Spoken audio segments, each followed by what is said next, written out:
Robb Wolf has helped hundreds of thousands of people around the world transform their lives through his ever so effective Paleo Solution. In this interview, he talks about his life, his loves, and his latest upcoming book, Wired to Eat. Here's his story. Good morning, Rob, and welcome to the Local Paleo Show. A huge honor to be here. Thank you. Absolutely. It's our pleasure. Good morning, Mark. How are you? Wonderful, thank you. I can't complain at all because no one listens anyway. Right. If you have an Italian wife, I know that story. So, Rob, thank you for being with us. And you and I have met a few times over the years at the Paleo FX event in Austin. It is our honor and pleasure to have you as our newest guest. Thank you. Thanks.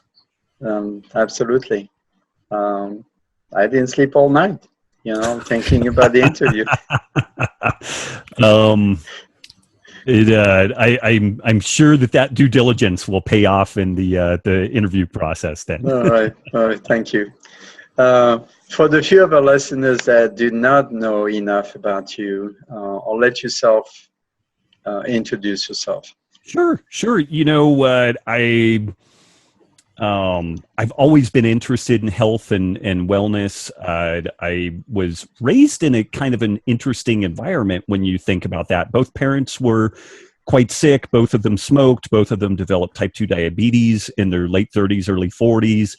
And I think that, sometimes you either glom onto the things that your parents do or you go the exact opposite direction. And I kind of ran the opposite direction. I was a California state powerlifting champion. I did some Thai boxing in my youth before I realized I wasn't actually that good at it. And I was mainly a catcher's mitt for other people's strikes. And so I eventually hung up my Thai boxing gloves. But I've always been interested in health, human performance, all that type of stuff. I did an undergrad in biochemistry, was doing some benchtop research related to lipid metabolism and autoimmunity and cancer. And at this time I was eating, because I was experimenting with my own diet, I assumed that maybe eating differently than the way that my parents did would be beneficial for me. But I was eating a high carb, low fat, vegan type diet. And for me, it just did not work. For some people it might, but for me, it absolutely did not. I had ulcerative colitis so bad that I was facing a bowel resection at the age of about 27, 28. Wow. I'm about 175 pounds right now, and that's kind of my fighting weight. I'm pretty lean, reasonably muscular, but at the low point when my ulcerative colitis was its worst, I was about 130 pounds due to malabsorption issues. So, I mean, I was eating 4,000 calories a day, but it was largely exiting the same way that it entered. So I just wasn't digesting or absorbing anything. And it was right around this time that it's kind of an interesting set of circumstances, but this idea of a paleo diet or an ancestral health approach got on my radar, and I started doing some research around that. I discovered Lauren Cordain's early work, Arthur Devaney, and then I started experimenting with this stuff, and in removing the grains, legumes out of my diet and shifting more towards meat, fruits, vegetables, root, shoots, and tubers. And really my first foray into this was low carb paleo, specifically kind of a ketogenic paleo. It was the most powerful medicine that I had ever experienced in my life. Within a few days, I was sleeping through the whole night, whereas I hadn't slept through the night in a couple of years. I started gaining back some weight. My energy was good. And almost 20 years later now, I've just been, pushing this message out to folks. But when I first stumbled onto all this, I was really thinking about going to medical school, but as I noodled on that option, I was looking at the doctors that I was shadowing, and they weren't really that excited about what they were up to, and they didn't really have that much time to spend with people. It seemed like a lot of paperwork, a lot of hassle, a lot of liability, and about 8 years of learning about pathology so that I could then turn around and try to talk to people about health. And so it seemed like a very circuitous route to take. And this was right around 2000, 2001, and I had discovered online this kind of interesting workout called CrossFit. And apparently I was one of the first people to discover that online, and we started messing around with that. A good friend of mine, Dave Warner, who's a retired Navy SEAL, And before we knew it, we had about 20 people working out of Dave's garage. And we contacted the CrossFit founders, Greg and Lauren Glassman, and basically said, hey, we want to open a gym. We want to call it CrossFit. Can we do that? And they said, yes, go be achieve. And so I co-founded what was then the first and then eventually the fourth CrossFit affiliate gyms in the world. And people who like CrossFit maybe think that's kind of nifty. People who don't like CrossFit usually look at me like the Antichrist because I helped spread this thing like syphilis around a college campus. But you know what that experience allowed me, it was basically a laboratory for working with lots and lots of people, talking to them about sleep, food, exercise, movement, community, all within this kind of paleo ancestral health framework. So that was probably much more of an answer than what you wanted with regards to my background, but that's possibly a 10,000 foot level, not even 30,000 foot. No, that's fantastic. Thank you. There's one thing I need to clarify. You say you noodled over it. You know that noodles are not allowed in the paleo diet, right? Oh, sure they are. What is it? The zucchini noodles and yes. The low carb seaweed noodles. Yeah. Okay, I stand corrected then. So what makes you tick these days in the paleo world? Well, honestly, so I do have this new book, Wired to Eat, coming out, which really looks at the neuroregulation of appetite, and I'm excited about that. But really, the most excited thing that I have going on in my life is this interest in sustainability, and really looking at decentralized food systems and everything that kind of goes into that food production and kind of regenerative agriculture story. So I'm actually really, really passionate about that, but I feel like I still have a few more things I need to do on the protein, carb, fat, realm. And, but my ultimate goal is to really shift focus into this sustainability story.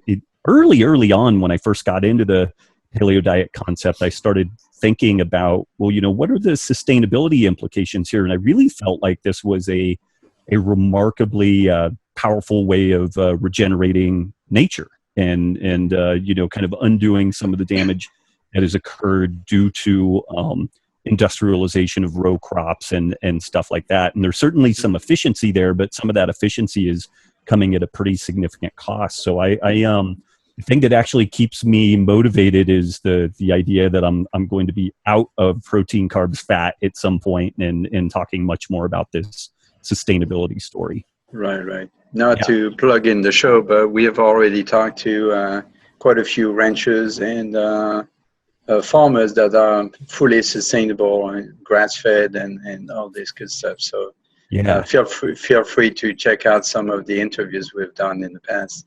Absolutely. I have, over the past few years, since I have been going to the Paleo FX for 4 years now, I've noticed over the years that each paleo church seems to soften a little bit. Can you expand on that? Yeah, it's, I think this is just, I have a lot of thoughts on it. Like I'm thinking about 50 different things. So one piece of this is that when you're trying to help people and they don't know much about nutrition or health or lifestyle, you need a really simple message. You can't overwhelm them with facts and details. So you need a really, really simple message. And that basic paleo diet template is no grains, no legumes, no dairy. Done. It's pretty straightforward. Low carb is maybe even easier. Keep carbs below 20 or 30 grams a day. And then implicitly in that, you end up with something that looks pretty paleo because one slice of bread basically is your whole day's allotment of carbohydrate. So, low carb is maybe even easier and more accessible than the paleo diet topic is. But what happened with the paleo concept is people kind of turned it into a religion. Instead of using the template as a starting point, they spent an inordinate amount of time asking, is this item paleo? Versus asking, is this thing good for me? But this is, again, the dynamic tension between starting with a really simple heuristic, a really simple story that can get people moving forward, And that simple story will be beneficial for a certain number of people, but then there's a reality that there will be some folks that story doesn't really fit. And we need this customization and this ability to look at things in a more nuanced fashion. And so you do need to ask questions. We do need additional inquiry, but it's a balancing act between starting with something that's simple enough so that you don't scare people away, but then also not turning that simple story into religious doctrine that then, you're in a fight about, it's like, well, no legumes. Well, what about green beans? Well, green beans are a legume. Well, are they really a problem though? Do you have an autoimmune disease? And so you end up in these really kind of pitched, nuanced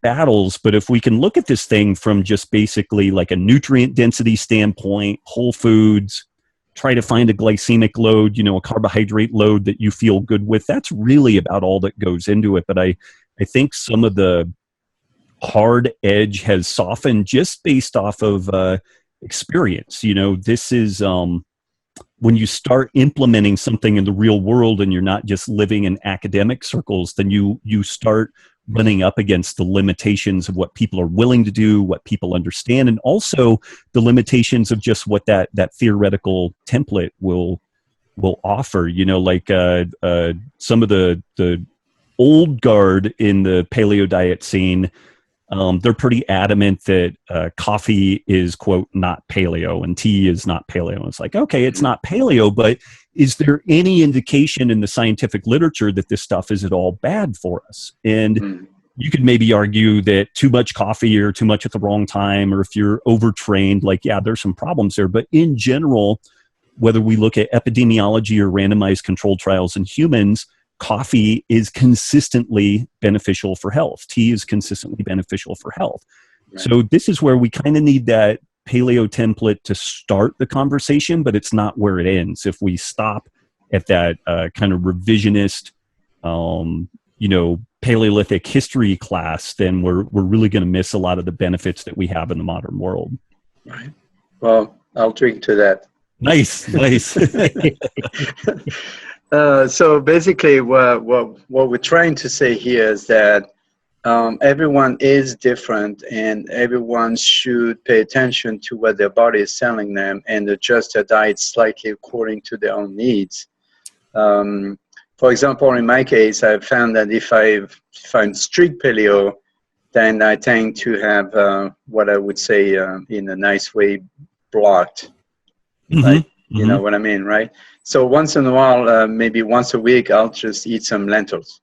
And then lentils will take care of it, Right. And so technically lentils are not paleo, but I'm not stupid enough to stick so strictly to my diet that's going to impact my health. So right. I found that lentil works for me. So I'll do some lentils sometimes, and then my digestive system is happy, and then we're back to business. Right.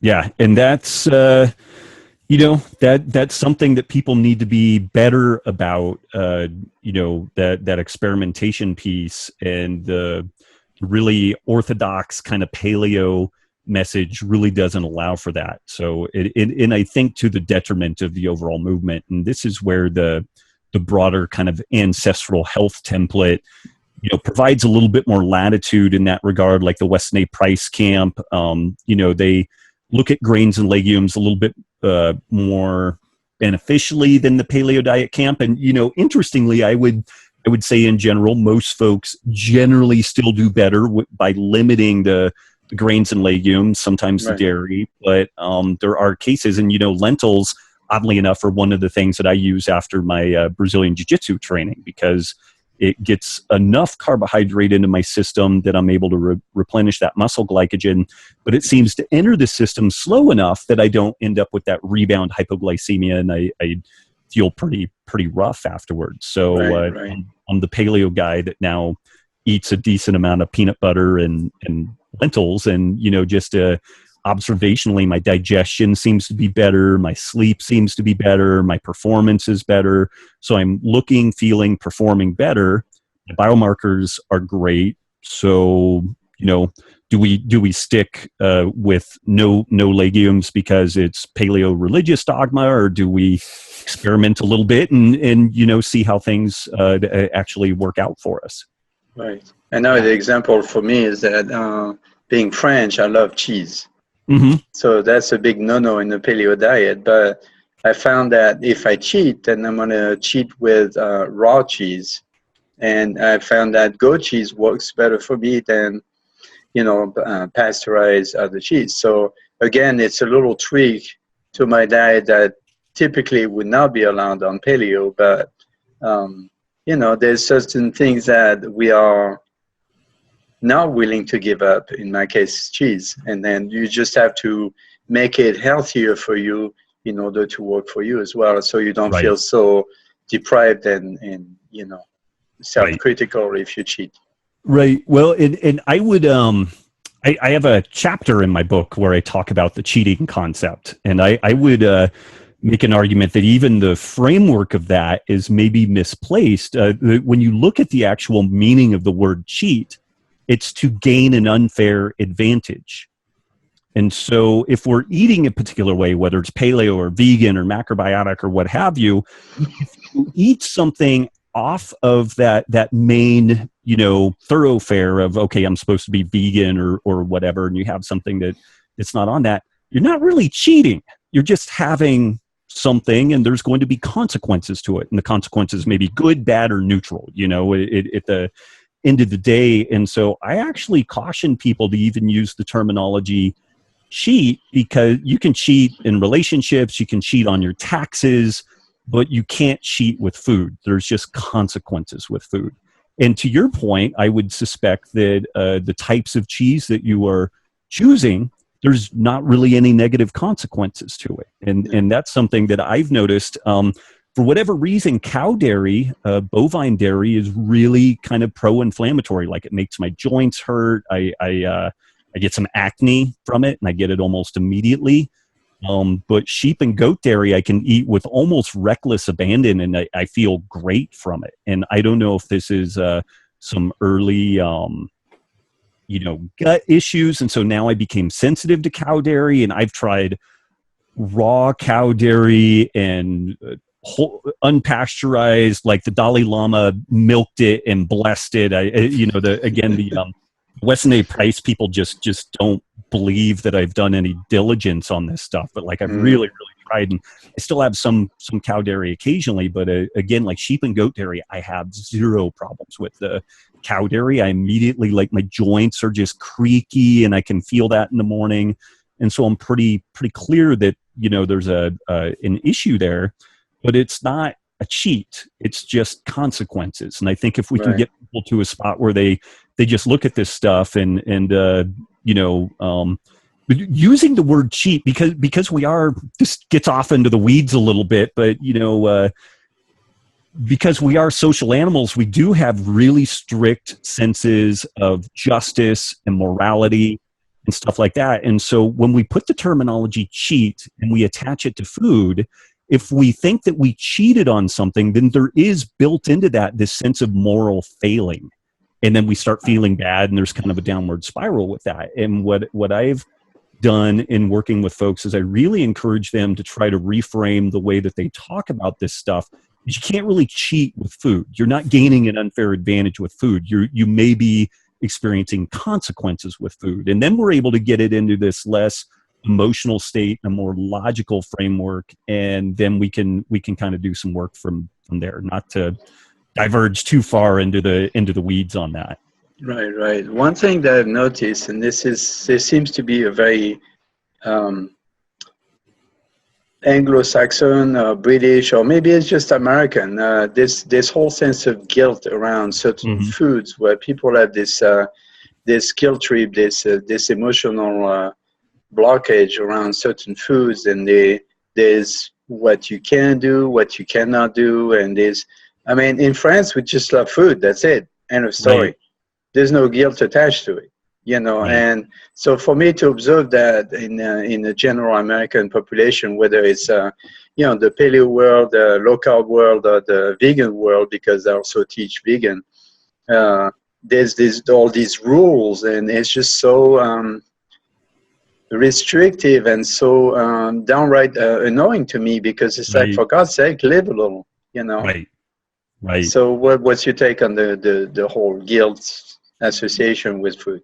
You know, there's definitely this kind of puritanical work ethic, and also a puritanical kind of guilt mindset that's in the particularly prevalent in the United States, and the U.S. compared to other westernized kind of democratic systems is really quite religious still, and much more so than, say, like UK or Australia or New Zealand. And I think that there's kind of an undercurrent there that can be attributable to increased sense of guilt. And within biblical writing, there's the discussions around sloth and these types of things. And what's unfortunate, so you know, what's the story that we hear from the mainstream medical establishment, and particularly from dietitians, when somebody is talking about, hey, I want to lose weight? And the general refrain is everything in moderation, and eat less, move more. And that seems completely reasonable. You know, we need to reduce caloric intake, we need to move a little bit more, and, you know, just be moderate with what you do. But there's kind of a reality that is the complete opposite of our genetic wiring. Our genetic wiring is to eat more, move less.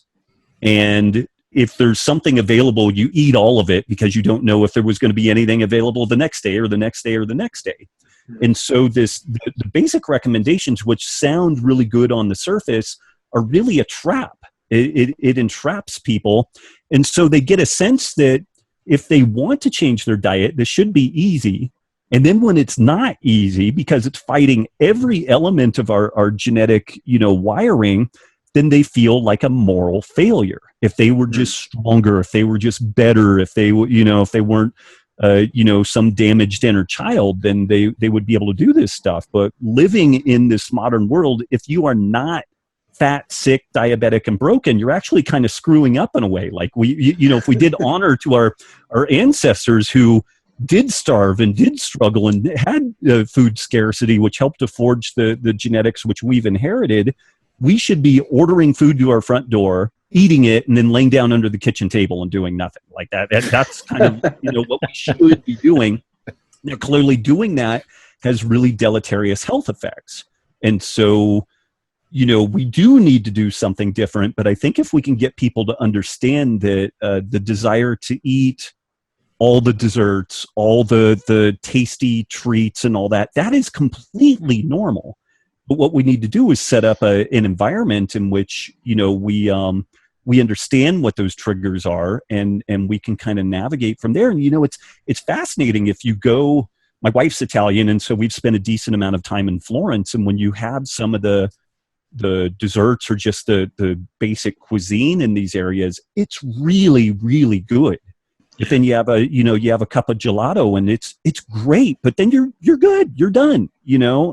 But the way that we have modified foods in the United States in particular, and then we end up exporting this to the rest of the world, we have food scientists that think about, how do we spin the dopamine centers in the brain so that this stuff is like cocaine? How do we make it addictive and hyper palatable? And so we, you know, if you are living amidst food that potentially, maybe this isn't accurate, but let's just say this is somewhat accurate. Let's say that this food could be as addictive as cocaine, or in the same realm. Sugar. Sugar, you know, but how is this stuff at all? How can you make a case that moderation, or, eat a little less, move a little more, how is that a reasonable response? It's just not. Like, it fails again and again and again. So, you know, I definitely have observed, and it's interesting, like, you've observed this from the outside looking in, and then I've grown up in this specific culture, and I definitely have seen this same process of people tending to emotionalize the difficulty of changing their diet and lifestyle. And that's one of my main goals with this new book, is hopefully trying to shine a light on the way that we are wired to eat, that we're wired to eat more and move less. And if you understand that, then hopefully this diffuses some of the guilt that you may feel. Now, it doesn't mean that we can necessarily keep doing exactly what we've been doing and get a different response. We're still going to need to do something different. But if people are not in a fragile, broken state because they feel like they're just a failure inherently, then we can start moving forward and be in kind of a positive mindset. Right. There's also, I suspect there's an aspect of food that food is, as you know, central. Central, and central is a dirty word in this country, right? Right. Dirty word. So if people enjoy food too much, then they feel guilty about it. Right. So what do you think about this concept, this idea? Yeah, I mean, it's the U.S. is a really wacky place. I mean, we it's and this maybe is getting out into the weeds or maybe a little political, but in the UK, they don't really allow guns to be shown on television shows. Like, it's pretty limited, like the discharge or firing of guns. But you'll see nudity all the time, like female topless and stuff like that. Whereas in the United States, God forbid you see anybody kind of stripped down and somewhat naked, but, most children by the age of, 4 or 5 have seen hundreds or possibly thousands of gunfight exchanges. And I'm actually a gun owner. I'm not anti-gun. I love the Second Amendment, and that'll probably get me in trouble. But it's just interesting. Like, there's a really interesting bias with all that stuff where sexuality and sensual, kind of hedonistic behavior is really looked down upon, but some of the more aggressive, destructive behavior, that's okay. Like we're totally fine with that. And, food should be this unifying point. And this is another piece, that's fascinating. As people have specialized more in their work, as people, drift away from small community living to urban living, we're really fractionated. And so you really don't have those things that bring people together, like civic groups or church or family gatherings and whatnot. This is some of the interesting stuff, though, about why things like CrossFit have been so successful. They have potlucks. They tend to embrace kind of a paleo type diet. So there's some continuity there, and the food does end up being a really cohesive feature of that culture. And you see this within the vegan scene too. Like, they have their own restaurants and they have get-togethers, and it's that thread of continuity that holds everybody together. But yeah, there is in the background this really wacky sense that if your food is good and you enjoy it, that you should be kind of guilty about that, feel guilty about that. Right. I felt exactly the same way as you did, as far as what's allowed and what's not allowed.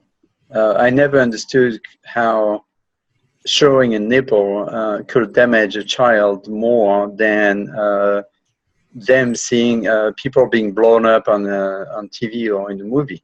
Right. I mean, in our culture in France, until a certain age, the kids walk around naked and they take baths with their parents, and it's all okay. It's acceptable. It's not acceptable. It's just that's what it is. It is. Yeah. It is. Yeah. Right. Another aspect of food, which I think is important that we should maybe at least approach, is food is social. And one big difference that I see between Europe and here is that in Europe, when you get together for food, it's typically at someone's home, right? It's a social gathering. It's sharing food together. It's a pleasure. You get to talk about different things, not just obviously not just food. But I found that in America, in general, food is always done outside. It's rarely done at home. Where people meet at a restaurant or they meet somewhere else, but rarely, even here in Austin, where I have gathering with friends, most of the gathering that we do at home are with either European or Mexicans, right? Well, they invite us to their home. For example, I'm having a crepes party this Saturday, right? So I invite my friends. They come to my home. It's not fancy. It's not particularly, I wouldn't say, I'm not obsessive about cleaning, but I don't care. I invite my friends because they come to see me and we come to get together. It's not about showing off. It's not by showing how beautiful your house is. It's not. So there's this whole aspect of food as a social event that seems to be still a detached event in this country. Yeah. And I mean, it's people don't cook in the United States particularly much, and that's a trend that is not changing. It seems to only be worsening as far as that goes. Americans tend to work more. We tend to sleep less. This is stuff that I've talked about in both books, where people really get in that keeping up with the Joneses kind of mentality, where they feel like they need more stuff, and then the stuff requires more work. And when you work more, then you have less time to cook and you have less time to socialize. And, if you do a pretty aggressive, 8 to 5, 8 to 6 day, and then you've got an hour commute on the front and back end of that, then you're already 12 hours into your day and you haven't exercised, you haven't hung out with anybody other than folks at work, and largely to support the consumption of stuff that I'm not sure that any of us really need. And again, like I'm kind of a libertarian capitalist at heart, but I drive a car that's 10 years old that I bought with cash, and I'm going to drive it until the wheels fall off because it's just, I would rather be able to go to Italy for a month of the year and hang out and do some language immersion and spend time with my family than I would to, and I never really buy, like, it's a Subaru Forester, nothing, it's a great car, but nothing at all fancy. But the current car, because it's 10 years old, is theoretically valued at about $4,000. So pretty low value, blue book value. But to get a new car that would have similar features to the car I have would be like $30,000 to $35,000. So let's just say $40,000 to make it round numbers. Is that new car 10 times better than the current car I have? No, not at all, but there's, a huge chunk of money because I'm not going to payment plan it out. I'm not going to do payments. I'm only going to buy it with cash. So there's $40,000 that's going to go out that I need to figure out some way to make or come up with that. Or I don't spend it and I drive this car until, again, the wheels fall off. And, over the course of a 20-year period, I've spent almost nothing on my transportation costs. And then that ends up freeing me up a lot, to do things like cooking and having people over. We, because we have young kids, we've tried to do dinner parties, but it's tough because the kids start getting tired and they need to go to bed, and then that kind of breaks things up. So what we've been doing is a Sunday breakfast / brunch where the early risers get over to our house about 8 a.m. and we just keep cooking food and keeping the kitchen open until about noon or 1 o'clock. And then we end up having 10, 15, 20 people that roll through in the course of the day, and they bring a little bit over. And so it's kind of a rolling potluck kind of scenario. Right. But then that way we end up having this community and this connection, and the food, like to your point, is the kind of connective tissue on that. But then we talk about all kinds of other things, and the kids get to play and hang out, and we just get some of that socialization. Right. So absolutely, it's a matter of priority. Do you put your money in your brand new car every 3 years, or do you put your money in traveling, exploring the world, eating good quality food, and staying healthy? Right. It's a known psychological fact that we'll remember an experience far longer than we'll remember the car we bought, or the trinket that we had on our wrist, or whatever it is. Right. Experiences stay with us. Yes, absolutely. Memories are very, very important in our psyche, I suppose. All right, let's switch back to the important matter here. Your newest book, Wired to Eat. Can you tell us about the central premise? The central premise with Wired to Eat is looking at this ancestral health model from the perspective of the neuroregulation of appetite. Like, how do we know when we've eaten enough versus not enough? And then the flip side of that, how can our modern world and the changes in our sleep and food, exercise, our gut biome, how can these things hijack our neuroregulation of appetite such that we end up overeating? And it still has lots of that ancestral health, evolutionary biology perspective, but unlike my first book, it's not starting from the basic premise that, hunter-gatherers ate this way, so maybe we should emulate that. It really is starting from the trying to understand both mechanistically and emotionally the reasons why we eat what we eat when we get a sense of satiety. And then once we understand that, then it's pretty clear that the modern world is working against us. Like, we've got a pretty good fight on our hands to work against the changes in our sleep and photo period, the ubiquity of hyperpalatable foods. But if we understand that, then we're in a much better spot to be able to affect some beneficial change. And so the front part of the book talks about the neuroregulation of appetite and all those implications for our health. I talk about everything from autoimmunity to neurodegenerative disease as an outgrowth of this kind of, westernized eating pattern. And then on the second half of the book, I have a 30-day reset, which helps to normalize the neuroregulation of appetite, reduce inflammation, restore gut health.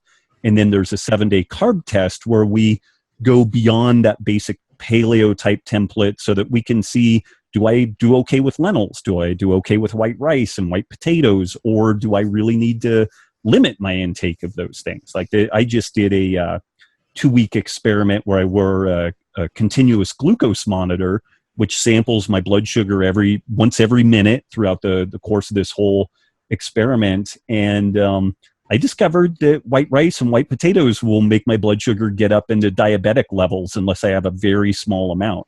Whereas equal amounts of carbohydrate from lentils causes a barely perceptible increase in my blood glucose levels. So things like lentils and plantains, I do great with. Things like white rice and white potatoes really, really negatively affect my blood sugar. And this is something that I've noticed objectively or subjectively for years. I'll have some rice, I'll feel okay for a little while, and then I start feeling foggy headed, and then I get that hypoglycemic kind of post-intake kind of crash. And I was able to actually see that in real time with the continuous blood glucose monitor. So I was able to match up my subjective,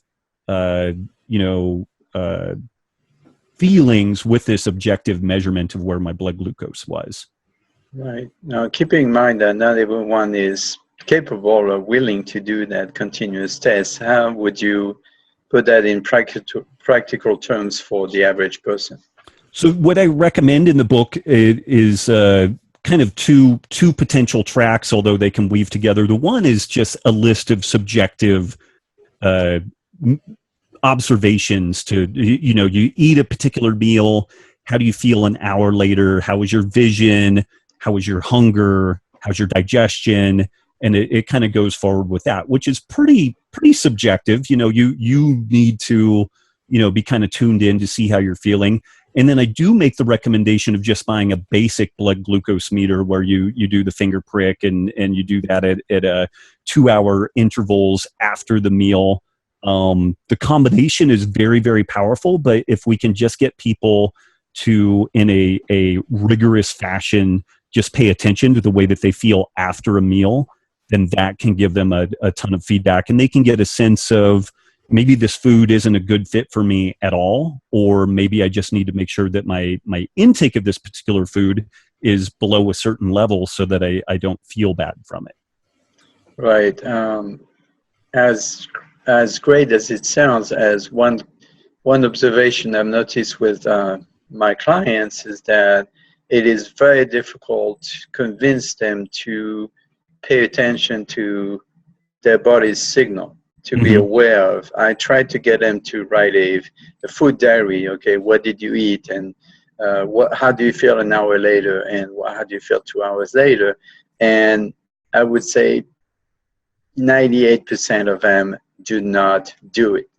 Right. They don't take the time. They don't think it's that important. It's like, it's too complicated, or I don't have time for this. And so how do you suggest we go over that? Because for some people, it could be very critical, especially diabetics, for example. Yeah, I mean, there are some technology platforms like some meal tracker apps, which you can.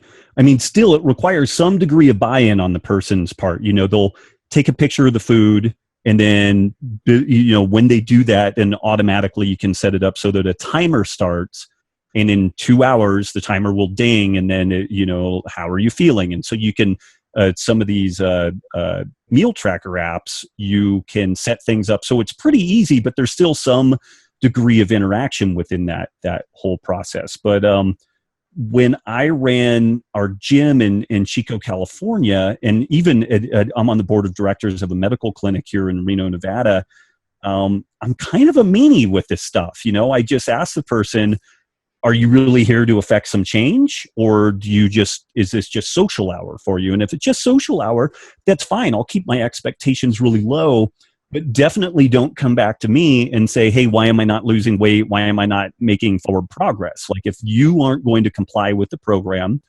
but you just enjoy the interaction, then okay, we'll do that. So long as I don't reach a point where I enjoy someone else's company better and they are willing to work. I want to work with people that are willing to work. So I put out some pretty high expectations, and I do try to ask people to find the why behind what they're doing. Like, do you want to see your grandkids grow up? Do you want to see your kids get married? Usually somebody has some sort of a why that is reasonably compelling that would, make that comparative sacrifice worthwhile for him or her. But so there's a couple of different avenues I take with that, but I just have a really honest conversation and try to discover, like, really, what are we up to here? Like, what are your goals? How can I help facilitate that? But at the end of the day, a lot of the heavy lifting still falls on that individual. Like, I can't do the work for that person unless they want me to live with them 24/7, and I prep all their food, and I control the inputs and outputs the way that would happen in prison. But that's not particularly fun either, and that's not a long-term sustainable plan. So yeah, there's some degree of personal accountability that just has to come into that story, and it's not always an easy thing to get it. Absolutely. Well, I'm glad to know I'm not the only meanie around. Yeah. That's tough love. The thing is, if I haven't had the chance to read your book, and I would like to, but my one of the things that I'm getting from the short description I read is that if we are anything like animals, we eat as much food as we can because we're afraid to starve, and then we rest. Right. We rest. So does that make people inherently lazy? Is that why they're resisting any kind of efforts in general to get better? Well, I mean, let's ask the question, what is lazy? Right. So I've worked a lot with Navy SEALs, and these guys go through a process called BUDS, Basic Underwater Demolition School, and then they go through this thing called Hell Week, where they keep them awake for basically 1 week and just huge emotional, physical stress, and they're trying to make these guys break. So they are being forced to work both cognitively and physically as hard as possible. But what becomes clear very early on is the people who are more likely to be successful, if they can lay down for 5 seconds, they lay down for 5 seconds. If they can lean against a wall and close their eyes and just even feign a moment of sleep, they do it because that ends up saving them energy and maybe even restores them a little bit. And that is something that is woven into our genetics. And so again, we have this kind of negative moniker of laziness, but baked into the cake, into our genetics is this thing of optimum foraging strategy, where we look for as much food as possible, spending as little energy as possible. And this is just basic economics. Like, this is the way that you look if a business is economically viable. Like, are you making more money than you're spending? And this is really all it is. In any organism that consistently spends more energy than it gets out in the natural world is going to die. It's going to essentially starve to death. So yeah, I mean, we are, quote, lazy, and that's a genetic level. But there is some reality that we are also kind of wired to be physically active, that as hunter-gatherers, we hunted and gathered and we did lots of physical activity. And if people eat in a way where they're not suffering kind of hypoglycemic events and insulin crashes and whatnot, people tend to just kind of be spontaneously active, and their activity level tends to match up very, very precisely with their food intake. And so where that goes wrong is when we start becoming insulin resistant and we experience hormonal dysregulation. And then we kind of get in this starvation mode and we're very sedentary, very inactive. But at the same time, we're eating excessive amounts of food and starting to become sick and inflamed and overweight. And that's where when we're doing things right, there's kind of a virtuous cycle up. And when we do it wrong, there's a virtuous cycle going down. Mm-hmm. But again, it's something that culturally we put this negative connotation of laziness on the story, but it's really not about laziness. Like, this is a conserved feature of our genetics, and it has really served us well in the past, but it's not really serving us so well today. And but that feature isn't going to change overnight. It's not going to possibly change ever because of the structure, the way that our society and our evolution is at this point. So we're probably never going to reach a spot where we can drink, soda and sit in a chair and not go outside and get sun on our skin and make it to reproductive age. Right. It's unlikely to happen. Well, there again is the cultural difference. In Europe, in general, people tend to take the time to enjoy life more. Mm. It's not about work. It's not about there's typically no guilt associated to taking a nap or to smell the roses or enjoy your family. Whereby in this country, everything is so intense, and and then you kind of lose the la joie de vivre, so to speak, right? Right. Yeah, I don't know that people have any sense of joy of life in the United States at times. Like it seems like a death march, one foot in front of the other. Trying to live up to some kind of wacky expectations of what we should or shouldn't be, and not a lot of joy and happiness along the way that I observe. And this may be my bias and my I guess my bias is the best way to put it. But when I spend time in places like Nicaragua or the Bahamas, or if we go to Florence or something like that, like, it's just a much more relaxed pace. People seem much more sane. They seem more kind. They seem more relaxed, and people work hard and everything, but they're not defined by their work. Whereas in the United States, there's this, well, what do you do? And then there's this immediate kind of dick measuring thing that occurs right after that, kind of classist kind of experience. And I don't really see that to the same degree most other places. And it's interesting. And again, this is a contributor to that base level of stress. But, in the United States, if they can just keep you on this hamster wheel and you just work your ass off, and all the money that you make goes into buying stuff you don't really need, and then you end up with some sort of chronic disease, and then you're in the sick care system, and then you croak. That was your experience, that was the totality of your life experience. And it's pretty unfortunate, but it's a tough sell to get people to do what they need to do to step out of that process. Right. Yeah, it's almost as if the only virtue left is to work hard. None of the other virtues seem to matter. Right.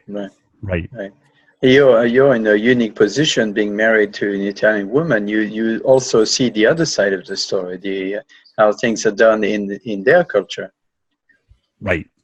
And we're pretty fortunate that because of the work that we do, we're able to travel a decent amount, and I can work remotely. And so we can go spend some time in Nicaragua or the Bahamas or Italy and really get some decent cultural immersion. And, there's some really laudable elements to the United States, clearly, but there's also some pieces that are really challenging. Like, if you want to pull yourself out of that kind of rat race mentality, you can get looked down upon pretty quickly. It's Yep. like, well, why aren't you working harder to have that bigger house, to have the new car and all that type of stuff? And it's fairly easy to get into an environment, like Southern California is terrible for this. Like if you don't have the latest model car, like you're a dirtbag, and it's a complete sign of status. Now, the people who are driving these current model cars, usually it's some sort of a lease where they're paying more for the car than they do for the place that they're living in. But it's I guess that's kind of the song and dance that you need to do to exist within that environment. Which leads us to the other aspects of the paleo lifestyle, which is stress, sleep, and then exercise, gut health, and all of these issues. So obviously, when we work so hard, we have a lot more stress. We have typically a lot less sleep, and when you don't take the time to exercise and pay attention to your diet. How would you elaborate on that? Yeah. I mean, that's perfectly stated. I don't know that I could really add a ton to that. There's 168 hours in a week. If you sleep 8 hours a night, then, you've whittled away 60, 50, 60 hours of that. And so you're down to about 100 hours. And then if you only work 40 hours a week, then you've only got a little bit of, leftover time. And it's if you stick a 1 hour commute on the front end and back end of all that, then you've whittled off another, 14 to 20 hours. So you end up with very, very little time at the end of the day to be able to do basic things like exercising or cooking food for yourself. We have two young girls, 4 and 2, soon to be 3 and 5. And man, it's a 3-ring circus, keeping everybody fed and watered and the laundry going. And I don't work grinding hours, but like right now I'm in this book launch mode. And so I have to, I'm doing lots of podcasts like this, and I'm generating all kinds of content for trying to promote the book and everything. And it's a very, very busy time. Like, it is far busier than what I'm really comfortable with. And I think that, that's one thing. I think everybody likes a challenge, and everybody likes kind of punctuated, this is some of these things like Go Rucks and Spartan challenges. Like, you've got a really tough project that you're going to do and you work towards it, but there's a start point and an end point.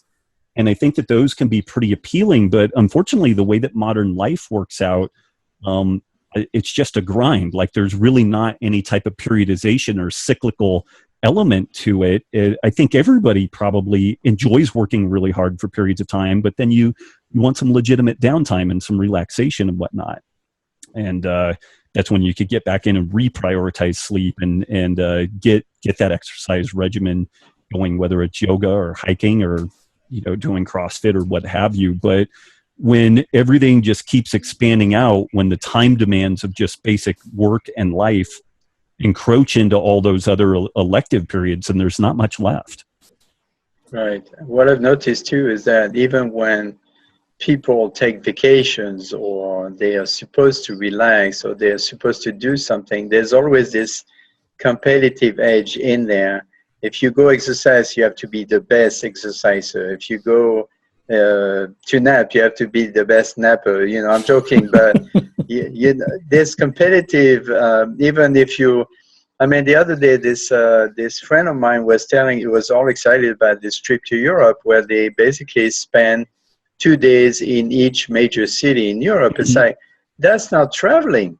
No, that's crazy. You cannot discover a city like Paris or Rome or London in 2 days. There's no way. This is such a death march. Yeah, and the other day you're so tired, and your mind is you're so overloaded with information that you don't even take the time to absorb it and appreciate it. So this is definitely a very American way of looking at things. How do you explain that? Strive for constant competition, like to be the best. We're going back to the puritanical system again. It's interesting. Clearly there's some laudable elements about trying to be the best person that you can be and putting in the best work that you can do. But there is kind of an interesting flip side of that, which is, how much are you willing to give up to be the best at every little thing that you're doing, and these 1 or 2 days in different location travel things have never made sense to me. And this is where I guess just kind of on a innate level, I'm a little bit more European in kind of wiring than I am American. Like, we've always gone to a spot. Like, we'll go to Florence, or we'll go to the backwoods in Nicaragua, and we get a base camp, and we might launch out from there. Like, we might do a 1 or 2 day excursion somewhere, but then we go back to that base camp, and we really get to know that area. And and one of two things happens. Either we become completely enamored with that area and we love going back and just kind of deepening our experience, or, it was a pretty good experience, but maybe there's a little bit of a better spot, but we go in and we try to hunker in and go deep, and we meet the people around there. We try to have some dinners with locals and get to know them and have some people that we know on a deeper level. And so I've always been far more attracted to that type of process versus, jamming through Paris, and then the next day I'm in Berlin, and the next day, I'm in Prague or something. That just doesn't seem like fun at all. It seems like a march. But a lot of people find that appealing, and that, part of what they say is like, oh, we're going to visit 8 European cities in 14 days. And it's like, wow, okay, you're going to feel like hell by the end of that, and really, what did you take out of that experience, but it is, it's interesting. I don't know. The hyper-competitive element in the United States is interesting. We've exported that to some places. Japan really adopted that whole hog. Korea, like in the Korean language, they developed a word for working oneself to death. Like, people would be at work and they would just fall over and die, and there was no real known cause of death. Just they worked until they died. And these are people in like their 30s and 40s, and it's kind of rough. Well, from what you're telling me, you're not a real American. Apparently I'm not. I'm not. Other than my gun ownership, I think, is my main American trait. So that's right. And I'm with you on that too, by the way. Right. Okay, so sounds like you've evolved a bit. Yeah. I guess it's a good influence from your Italian wife. We'll give her credit for that, right? Right. Another interesting part of your book is the community factor, which we kind of addressed already, but how does, it's a known fact that in this society, in American society, people tend to be very separated, very lonely, the families are broken up, people are, children moving away and all that. So how does the community factor influence one's health? It's pretty well understood, and this research is largely epidemiological, but it's very compelling. People who have adequate social connectivity tend to have a health advantage that is pretty remarkable. And the flip side of this is even more striking. Inadequate social connectivity seems to be as negative on health as a pack-a-day smoking habit. So if you don't have the friends, the family, those adequate connections, which again, we kind of evolved as hunter-gatherer groups and extended families, and it's only rather recently that we didn't live in a situation in which we had kind of an extended social network that was part of our experience. And part of that is that, as societies have become more mobile for work, there's great elements to that, because like if you work in an industry that kind of, isn't working for the area that you live in, you can probably move somewhere where you can find work in your industry, or, a reasonable re-education, and you can kind of shift into something else that's related. And so there's some great benefits there from like an economics and stability standpoint. But what it does is it moves people all over the globe, or all over a country. And so each time you land in a new spot, you need to start creating connections again. And that's kind of a slow process. And then we get back into the story that people don't have much time to do anything. So you meet the people that you see at work, and that's kind of almost the totality of your experience. Or maybe you go to a civic group or something like CrossFit, or maybe some sort of a church or something like that, and you maybe get some social connectivity there. But I view health as requiring these 4 pillars: sleep, food, exercise, and community. And the community piece is just dramatically undervalued. It's very easy to ignore it. And our modern work life, which we've talked a lot about, is really kind of stacking the cards against us. And then another thing that has emerged, which is both good and bad, is social media. Social media is really interesting because we can get ideas like what we're talking about here. We can get that out to millions of people now, and really effortlessly. But at the same time, it gives us the sense that we do have community, but it's really not. When you look at kind of like the dopamine levels and the way that our brain processes social media interaction, it leaves us wanting. So it's almost like the junk food of socialization. Like you think you got something good, but you really didn't. And so there's a lot of moving parts to that. And one thing that I think is interesting, and this is maybe a little tangential, but the people who develop social media platforms like Facebook and Twitter, they really understand evolutionary biology. They understand our neurological wiring, and they know how to make things addictive and to get you to repeat this experience. The people who are involved in making hyper-palatable junk food, they understand evolutionary biology. They understand the neuroregulation of appetite. And they use that to manufacture things that are essentially addictive and habit-forming. Now, the people who are selling us on these addictive processes really understand the ancestral health template very well, but they use it in a way that really isn't benefiting us. But then when you go to the bulk of medicine and mainstream medicine and dietetics and whatnot, this idea of an ancestral health approach is completely novel to them. So our gatekeepers are ignorant of these topics, and the people who are selling us these addictive behaviors and products are completely wired in on it. And so I just find that really intriguing that, the people who are supposed to be there taking care of us and acting as gatekeepers don't understand the fundamental mechanisms of why the situation is the way it is. Right.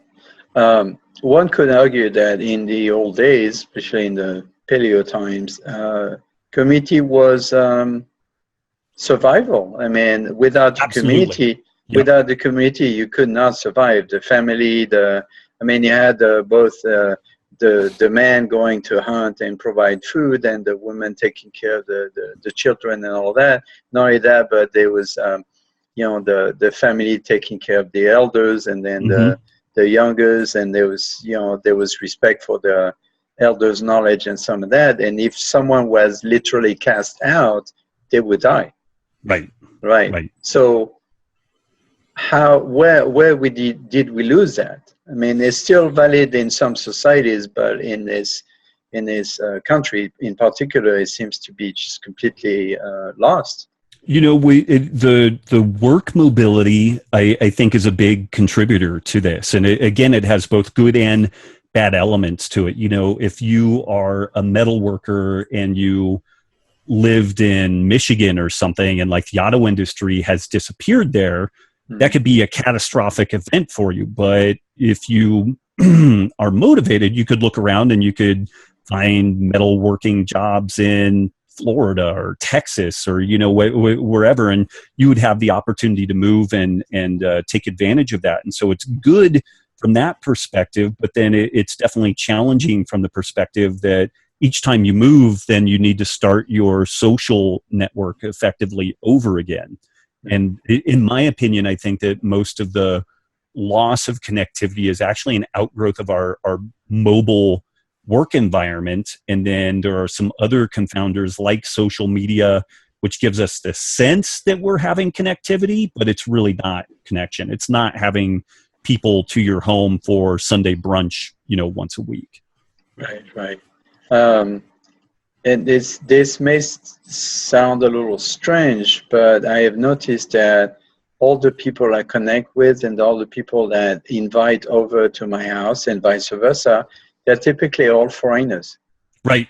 My friends are Mexicans, they're French, they're Italian, even German, Peruvian. I mean, they're from all over the world where the culture is more communal. Right. And it doesn't mean that American people are bad people, but it's very difficult to get them to do this kind of event. Mm-hmm. Yeah, I agree. Yeah. So moving along, how do you see the future of the paleo movement in 5 years?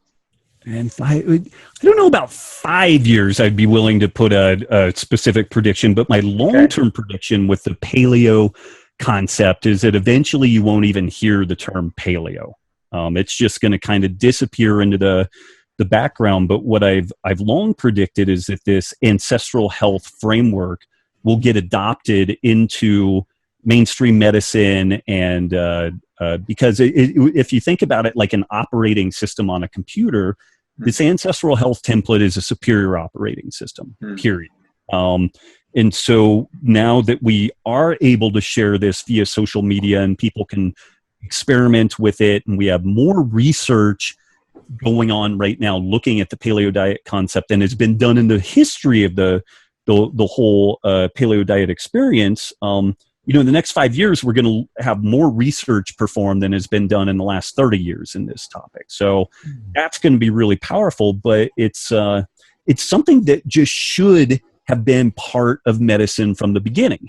We've got infectious disease, and then we've got chronic disease. The chronic disease is an outgrowth of the discordance theory. It's a mismatch between our genetics and our environment. There's never going to be a magic bullet that fixes that. We're going to have to address sleep, food, exercise, and community to fix those issues. That is all predicated on this kind of ancestral health approach. So that's just going to be part of the curriculum eventually at medical schools and dietetics programs and whatnot. The Cleveland Clinic right now is graduating its medical students with a background in functional medicine, which is a very different way of looking at the kind of allopathic medical side, but it also tends to be pretty heavily steeped in this kind of paleo diet ancestral health template. They're thinking about sleep, food, exercise, photo period, community.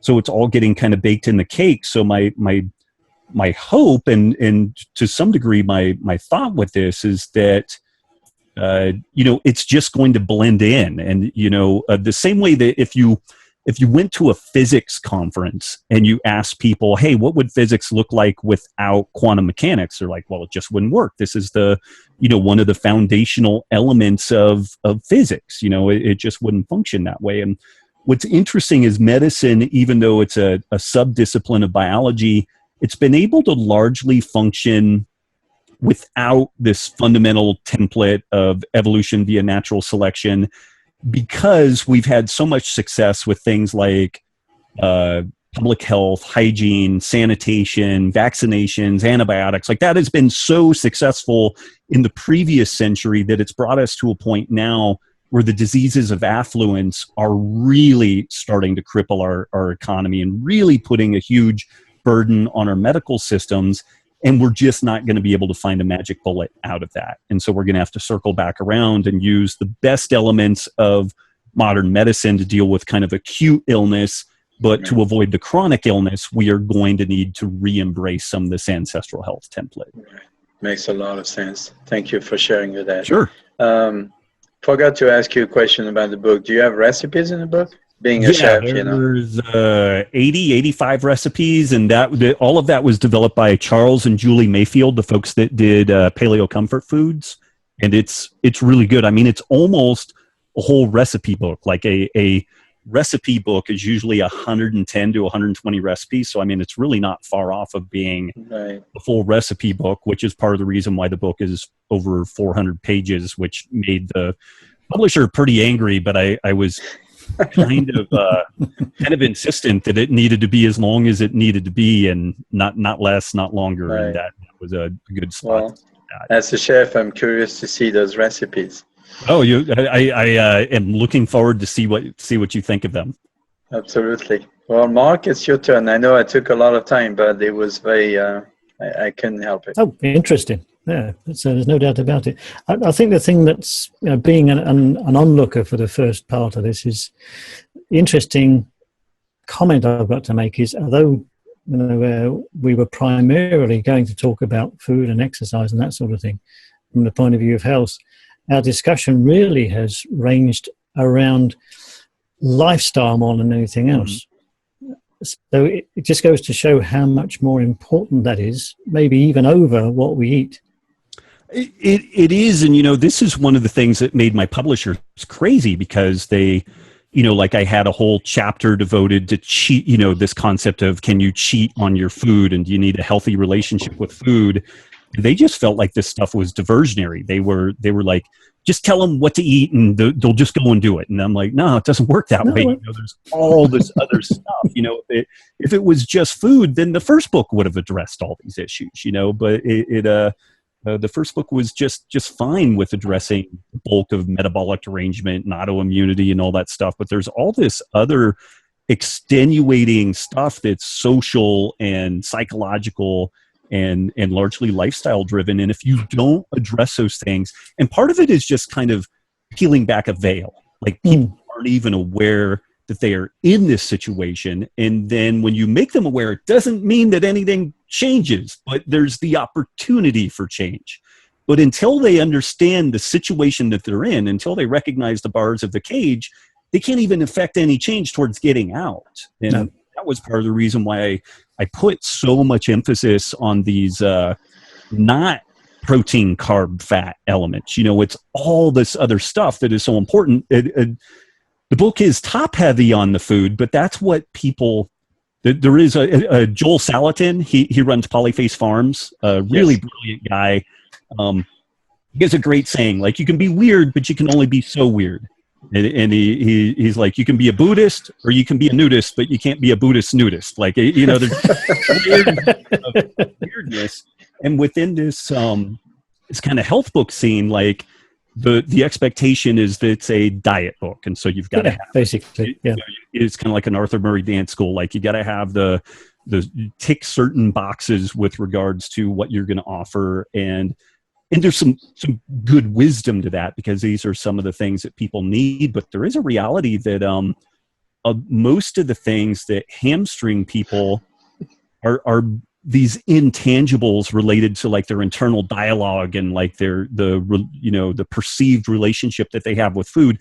And it really has nothing to do with food. It has to do with they had abandonment issues as a kid, and then their caregiver palliatively cook them all this great food to make them feel better because they felt sorry for them. And so then you associate food with love, and then you're in this really difficult situation that if you just focus on the food and ignore all the social community elements, you're never going to untangle that.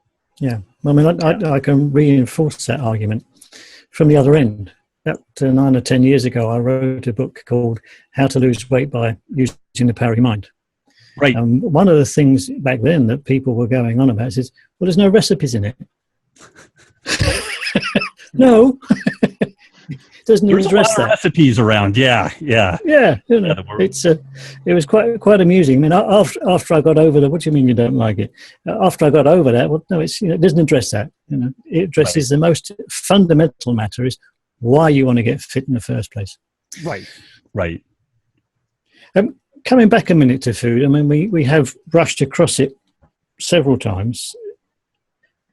I've noticed in the low carb world over the last 20 odd years, and now in the paleo world, there's this fight on between protein, fat, and carbohydrates. How much you should have of each one. Right, the macronutrient wars. Yeah. Yes, yeah. It's almost the stuff of a science fiction space movie. Right. There must be a sweet spot, and it's going to be individual for everybody. But having come as far as you have in the paleo mold of doing things, with all the other things that come in that have influenced what you think now, what do you think, or in what range do you think those sweet spots are going to be for most people? And part two of that is, how can people find their sweet spot? Maybe I'll tackle the how to find the sweet spot first. And that is largely a process. Like, I tend to recommend that people start on the lower carb side of things and then start ratcheting up. And maybe even prior to that, and this is something that I go over in the book, the the thinking around all this is kind of twofold. One, we do want to reduce our caloric intake. Like there's these two competing camps out there. One is the calories in, calories out camp, and they say calories are the only thing that's important. Then there's this other, which is kind of the hormone or the insulin hypothesis camp.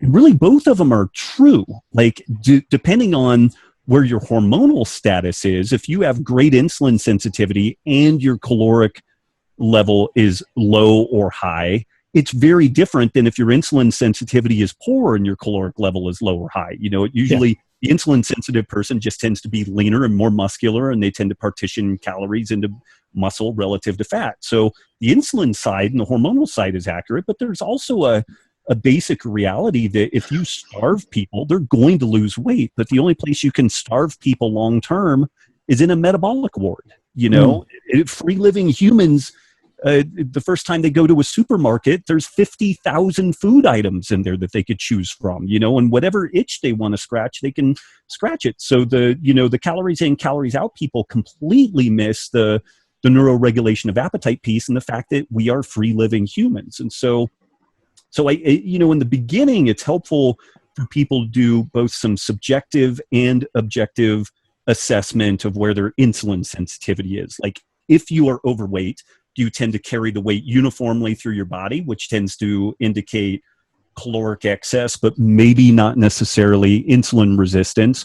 Or do you mainly carry it around the midsection with visceral adiposity? And that's a pretty good indication that you're insulin resistant. And there's some other things like some blood work looking at fasting blood glucose levels, A1C, fructosamine, and I get into kind of some ways that you can figure out where you are. But if an individual is insulin resistant, then I definitely recommend that they start on the lower carb side of things, maybe like 50 to 75 grams of carbs a day. It doesn't necessarily have to be ketotic, although I do a chapter in the book on ketosis and fasting and kind of look at that as a separate but very, very important tool.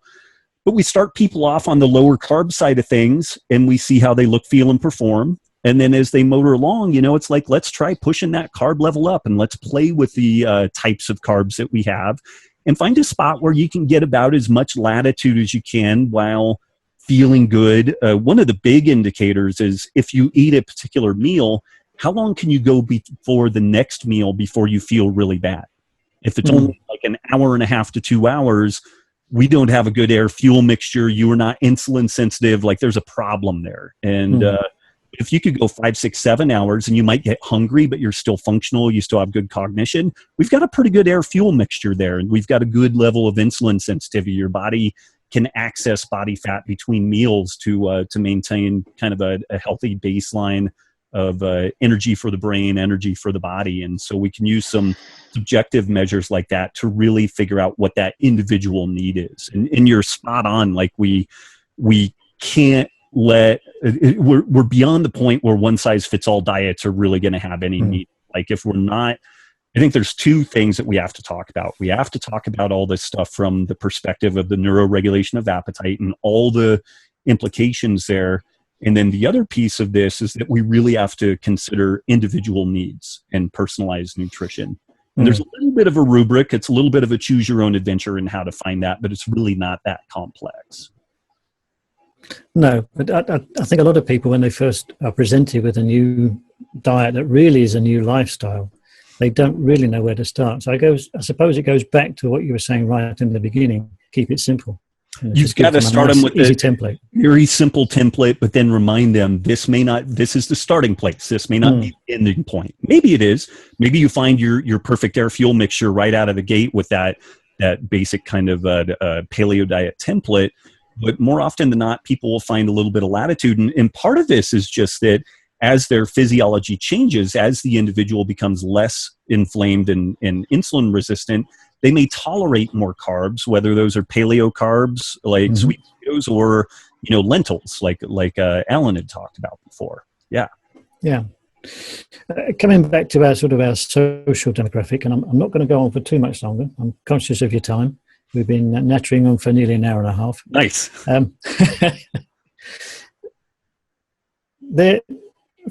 what you were saying earlier, there seems to be a a real conflict between the way we react to food, either from the emotional perspective or from the rational perspective.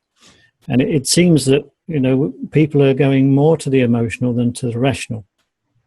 Have you found any way of pushing people or encouraging people rather, to think more rationally about what they eat rather than just responding emotionally? Oh, that's a really good question. And this gets into some of our neurobiology, neuroarchitecture. So the hedonic centers of the brain, where food and sex and survival are largely processed. These are ancient areas of the brain, and they largely deal with emotions. Then we have the cognitive forebrain, which is where we do all this kind of rational, back and forth data analysis.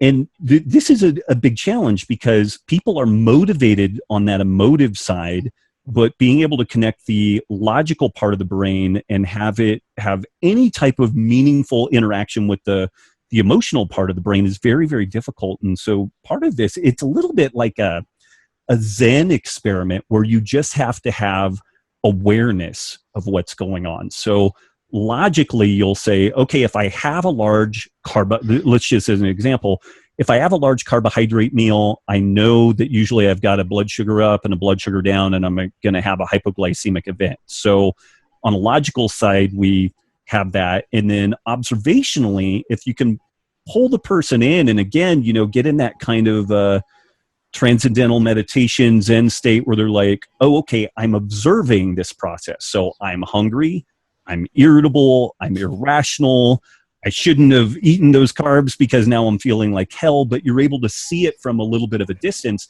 But that process of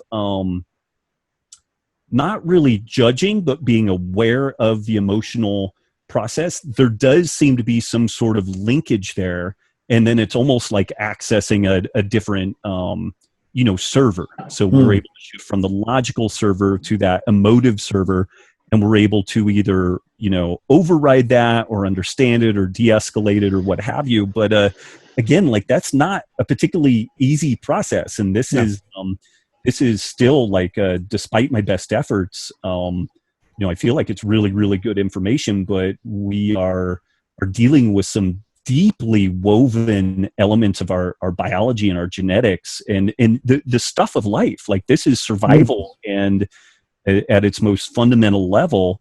So that stuff is really tightly controlled. It's really tightly protected. And the impulse is to eat everything that's not nailed down and to be as sedentary as possible. Those things are really tightly protected, and it does take some work to bypass all that.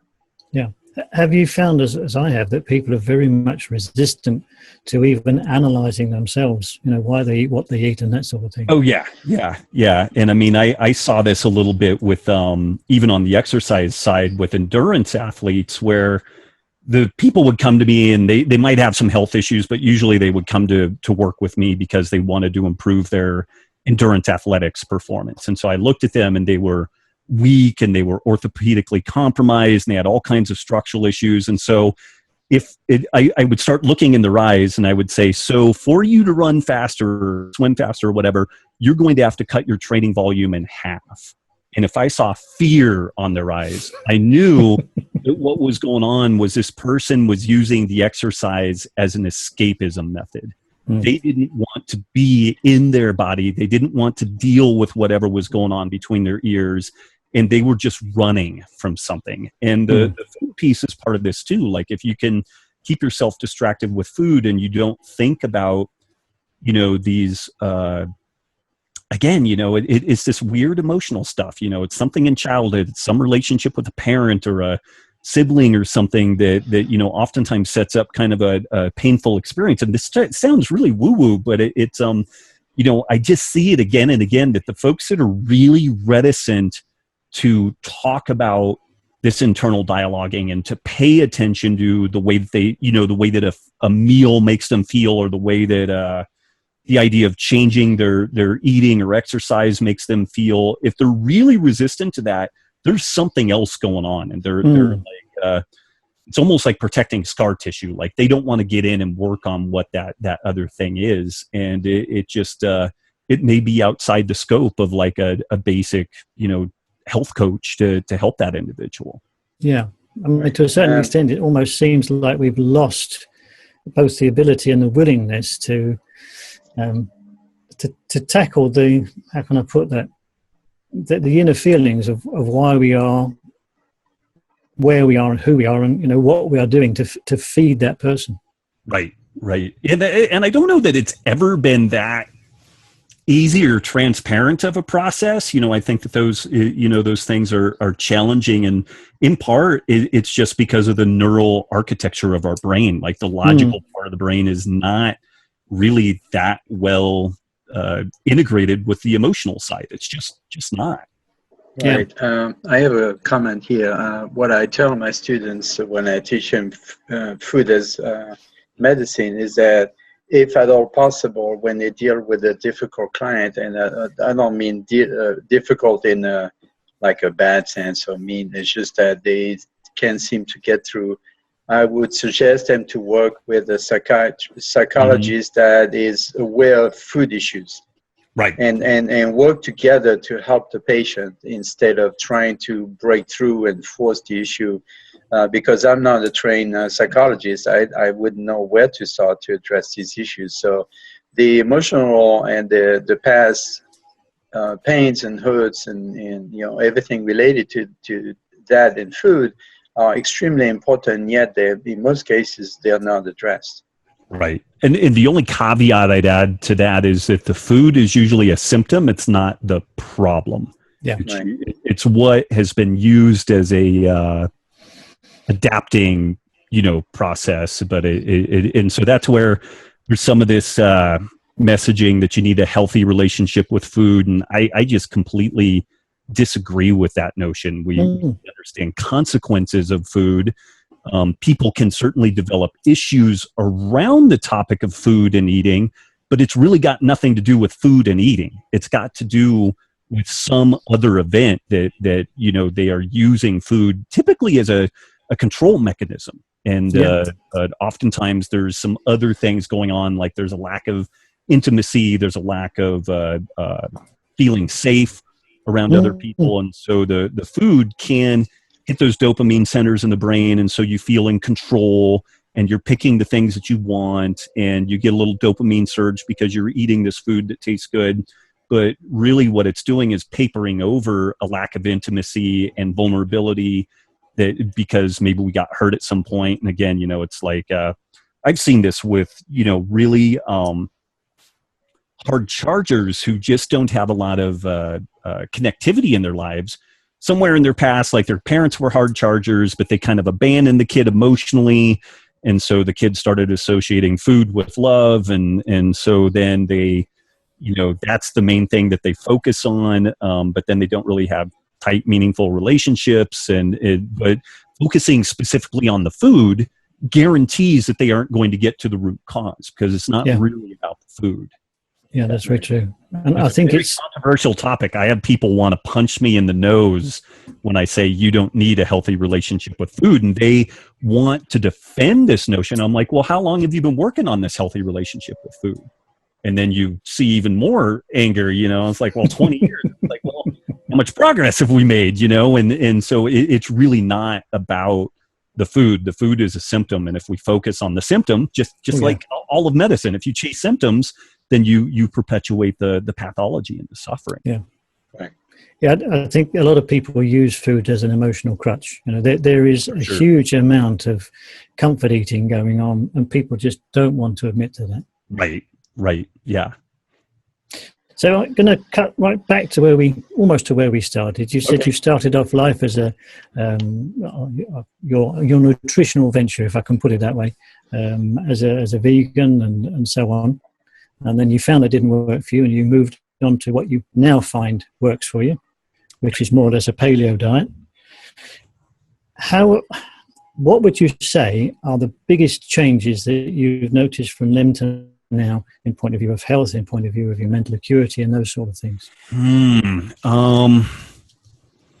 It's interesting, because when I came into this, I was so sick, and I'd been sick really my whole childhood, early adult life. Like I I was a victim of constant hypoglycemic events. So when I was eating one meal, I was planning the next meal. And when I first went basically ketogenic, it was the most amazing experience I'd ever had, because prior to that, I mean, and so I discovered this around age 27, 28, somewhere around there. So for almost 30 years, I had felt terrible, you know, looking back at it. Like I didn't know that there was any other way, but really, you know, it was like an emphysemic with an oxygen bottle with regards to food. I just couldn't go more than 2 hours without eating. I'd get shaky and irritable and really non-functional. So then when I went ketogenic, it just cleared the fog and I felt amazing. I had great cognition. If I wanted to go a day without eating, I could. And I mean, I would get hungry, but I was totally functional, totally rational, no problems there. But that was such a profound experience for me that I assumed that this was the thing that everybody should do. And I had probably a good 10-year run on that. And I do still, I'm convinced, and the literature is quite supportive of this, that lower carbohydrate diets have some real magic to them, particularly for the insulin resistant individual.